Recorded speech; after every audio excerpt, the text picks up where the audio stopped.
Tommy Lee Jones is mourning the loss of his daughter. The Men in Black star's daughter, Victoria Jones, was found dead in the early hours of January 1st in a San Francisco hotel room.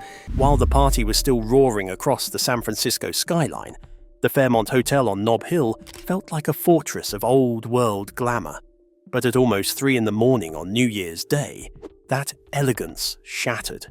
Victoria Jones, the 34-year-old daughter of Hollywood legend Tommy Lee Jones, was found unresponsive in a 14th-floor hallway. Victoria Jones, the daughter of famed actor Tommy Lee Jones, was found dead at a California hotel. Jones was found dead on the 14th floor of the hotel by a guest who thought she had passed out from drinking and alerted hotel staff. Beyond the red carpets and the famous last name lay a story of a quiet, desperate struggle that finally ended where no one expected it to. The scene, 950 Mason Street. The Fairmont San Francisco isn't just a hotel, it's a monument. Sitting atop Nob Hill, it's the kind of place where the air feels thinner and the history feels heavier. On New Year's Eve, it's usually the epicenter of the city's high society glitter, a place where champagne flows and the elite toast to another year of prosperity. But as 2025 rolled into 2026, the atmosphere in those grand hallways shifted from celebratory to sterile. While the rest of the city was nursing hangovers or watching the sunrise over the bay, the 14th floor of the Fairmont became a crime scene. At approximately 2:52 a.m., a guest walking through the corridor stumbled upon something that didn't fit the luxury decor. A woman, later identified as Victoria Jones, lying unresponsive on the carpet. The initial call to dispatch was a Code 3, a term that carries a specific weight of urgency. Within minutes, the quiet dignity of the hotel was punctured by the blue and red strobes of emergency vehicles. Security and paramedics performed CPR with a rhythmic, desperate intensity, but the silence that followed was definitive. She was pronounced dead right there, surrounded by the gold-leafed opulence of a world she had been born into, but perhaps never quite felt at home in. Witnesses and initial reports painted a chaotic picture. In the age of digital transparency, 911 dispatch audio leaked almost immediately, revealing the grim reality of a suspected overdose. The juxtaposition was jarring. The daughter of an Academy Award winner, a woman whose lineage was synonymous with Texas grit and Hollywood prestige, ending her journey in a public hallway. There was no private suite or shielded recovery. It was a raw, exposed moment that stripped away the protection of a famous surname. Police investigators quickly noted a lack of trauma, moving the focus away from foul play and toward a more internal, personal tragedy. Sources near the investigation whispered about witnesses seeing her earlier in the night, noting behavior that suggested she was battling more than just the holiday blues. For the staff at the Fairmont, it was a logistical nightmare. For the Jones family, it was the start of a permanent one.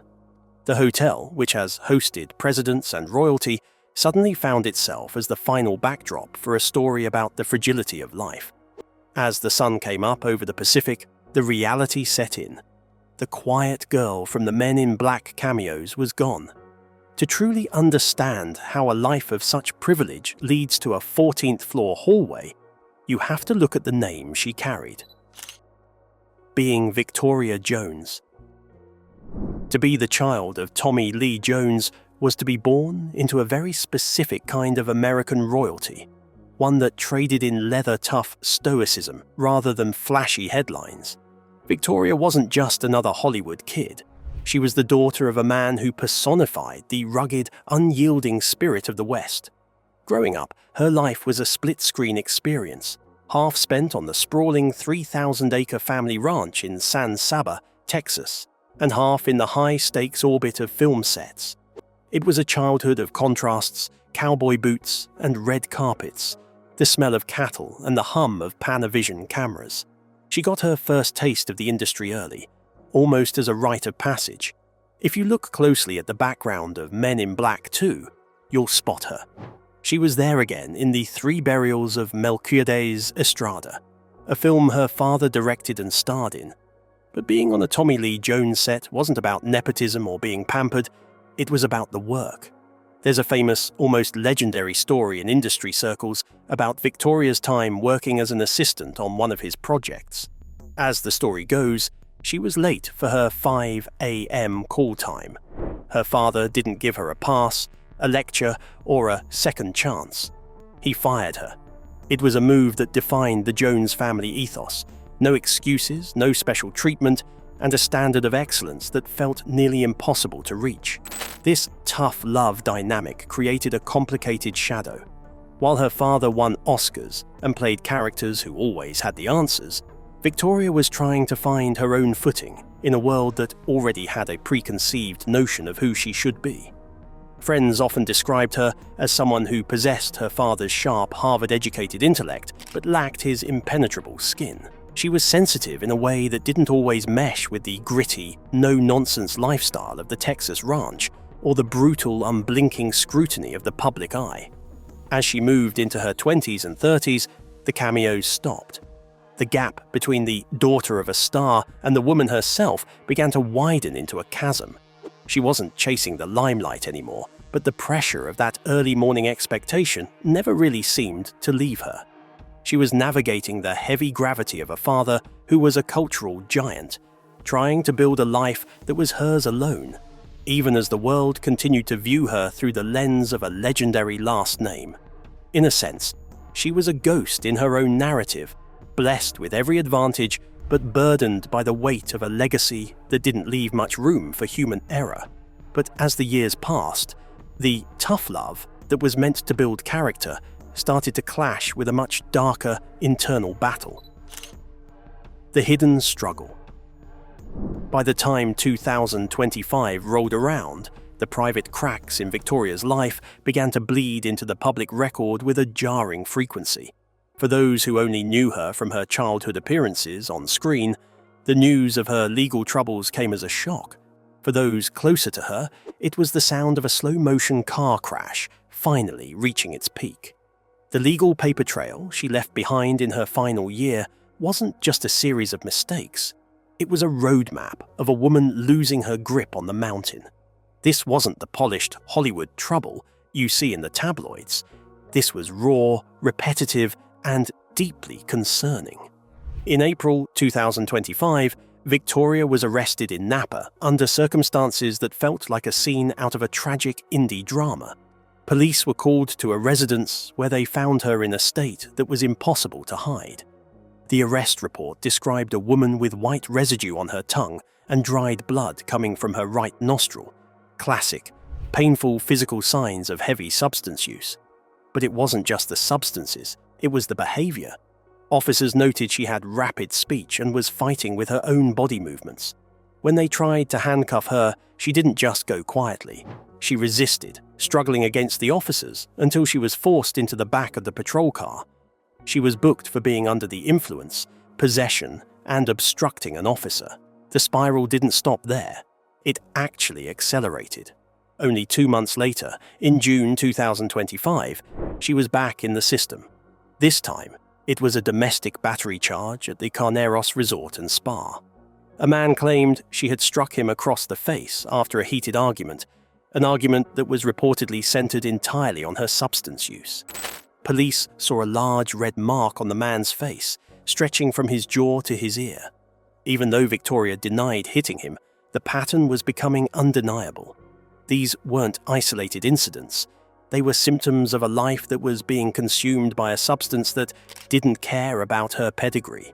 There was also an arrest in Santa Cruz County for public intoxication and resisting arrest.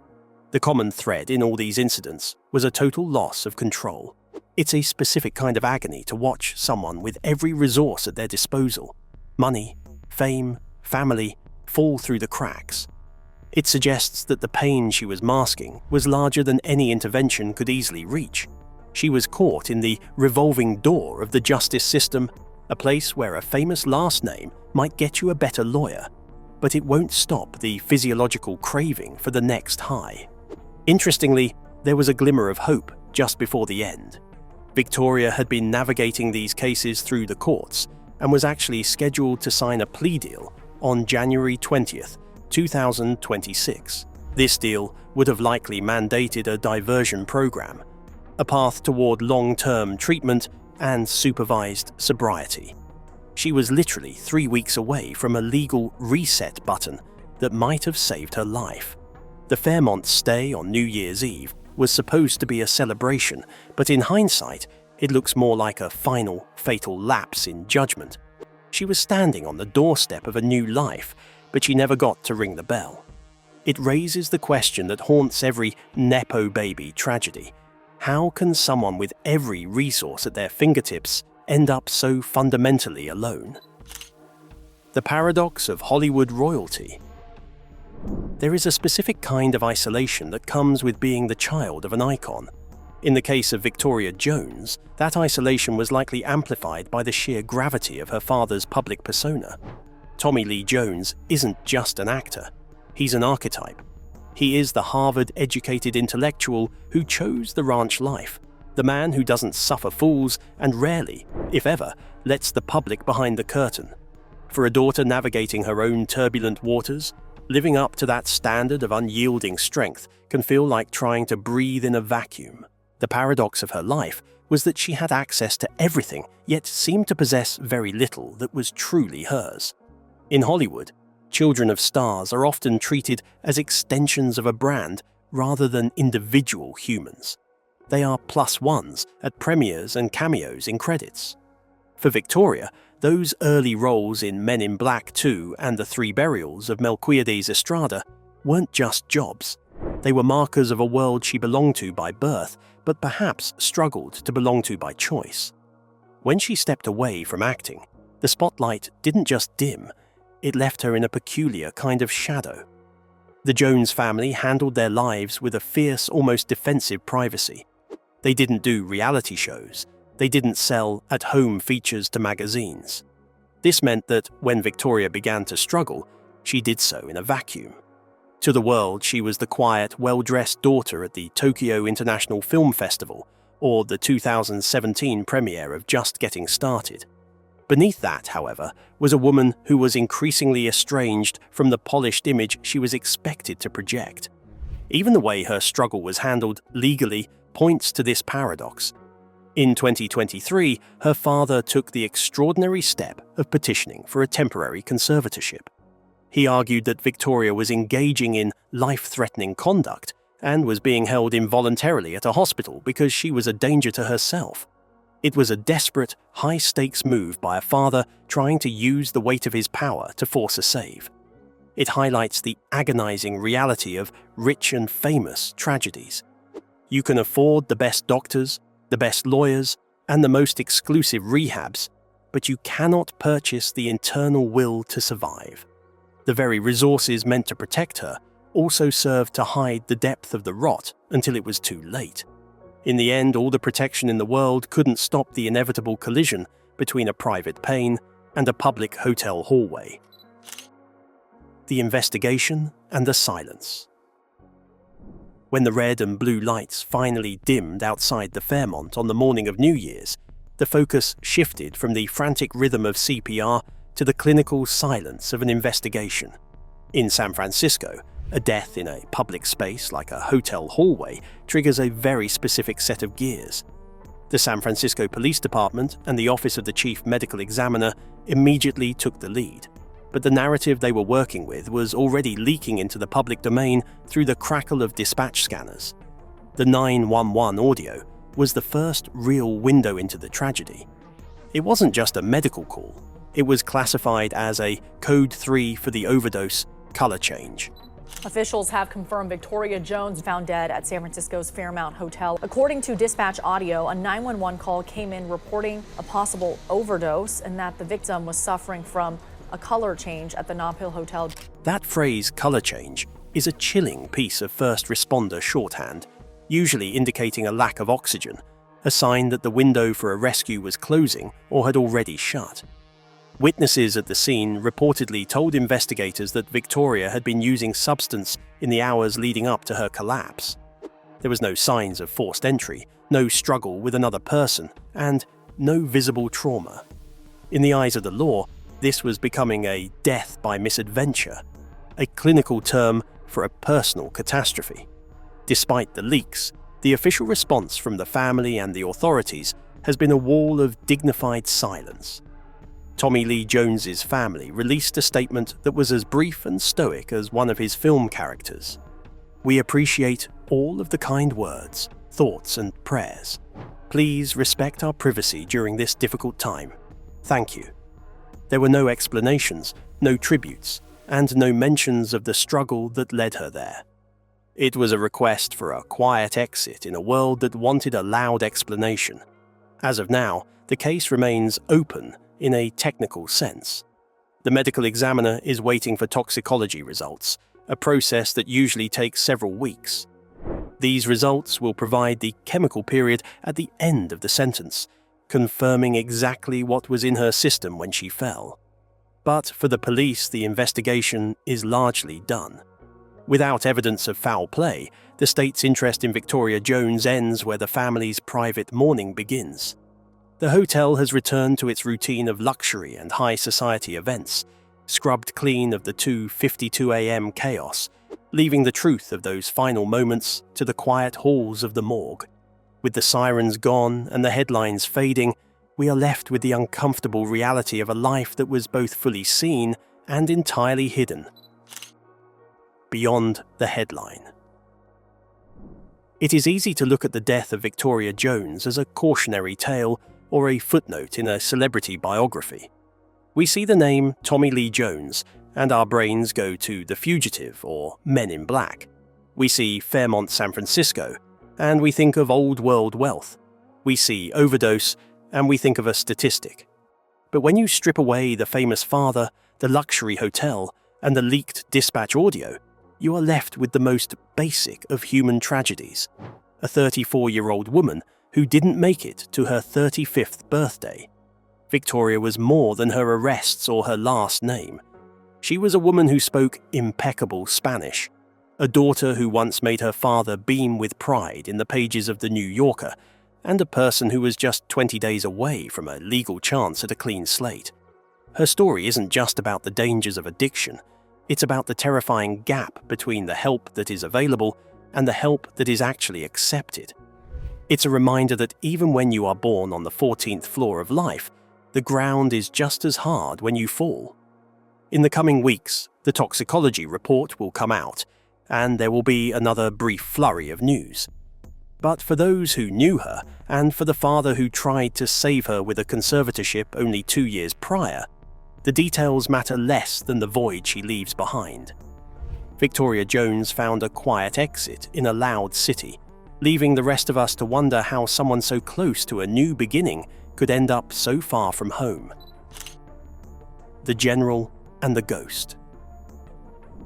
To the world, Tommy Lee Jones is the General, a man of Harvard-educated intellect and iron-willed discipline. But to Victoria, he was a father whose shadow was as long as the Texas horizon. Their relationship was a complex study in high expectations and unspoken affection, forged on a 3,000-acre ranch where tough love wasn't just a phrase, it was the law. The defining moment of their bond is now industry law. While working on her father's film, Victoria missed a 5 a.m. call time. Tommy Lee didn't offer a lecture or a second chance. He fired her. To outsiders, it seemed cold. To Tommy, it was the ultimate act of parenting, teaching her that a famous last name is no substitute for showing up. He wanted her to be formidable, bragging in rare interviews about her impeccable Spanish and sharp mind. In a 2006 interview with The New Yorker, Tommy Lee Jones praised his daughter's work. He told the magazine, "She's a good actress, has her SAG card, speaks impeccable Spanish." But as Victoria's life began to spiral, the General shifted from mentor to protector. In 2023, he took the drastic step of petitioning for a temporary conservatorship, citing her life-threatening conduct. It was a desperate, high-stakes move by a father trying to use his power to command a save for a daughter he was losing to the fog of addiction. The tragedy of their dynamic lies in that gap. The man who could command a film set with a single look was ultimately powerless to command the survival of his own child. For more deep dives into the stories behind the headlines, be sure to subscribe and hit the notification bell.